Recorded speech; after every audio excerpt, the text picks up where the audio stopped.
O peche anticipado do libre marisqueo volve a enfrontar as confrarías da Arousa, mentres Rianxo e Vilanova consideran urxente que se peche xa a campaña para comezar a tomar medidas, outros pósitos como a Pobra defenden a necesidade dos seus mariscadores de seguir a faenar. Tivos din que os seus mariñeiros que queren seguir traballando, pero o que non hai que pensar que cada un na súa cofradía, o que hai que pensar que os libre marisqueos son de todos e temos que pensar na viabilidade cara a outros anos. Estamos vendo que ano tras ano os libre marisqueos están caendo en picado e moita culpa son dos patróns maiores que non sabemos tomar unha decisión ou outra.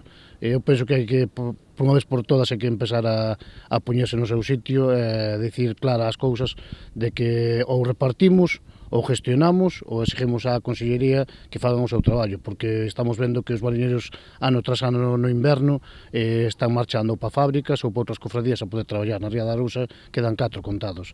E isto non podemos seguir así, porque senón vamos levar a ruína a maioría dos mariñeiros. Tras a xuntanza mantida esta fin de semana, na que non foron quen de chegar a acordo, os patróns maiores de Rianxo e Vilanova decidiron solicitar unha reunión coa conselleira na que as distintas confrarías poidan expoñer a súa postura. Eu penso que isto hai que poñer, como ben dixen antes, hai que poñer os puntos sobre as is, e eu penso que hai que tomar as decisións que a Consellería adiante.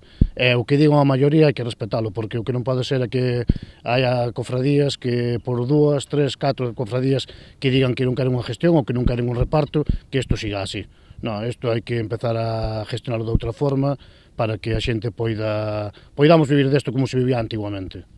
Teñen claro que a solución do libre pasa por mellorar a produtividade, xa sexa a través do reparto dos bancos como dun plan de xestión conxunta. Eu son dos que di que se queremos facer algo hai que sentarse a partir da hora. E se hai que sentarse a partir da hora, fai falta 4 reunións, 5 reunións, 6 reunións, pois hai que facelas continuamente para chegar a un punto que digamos, bueno, pois isto vai ser así, así, así, e chegar a setembro que isto sea viable de cara aos mariñeiros.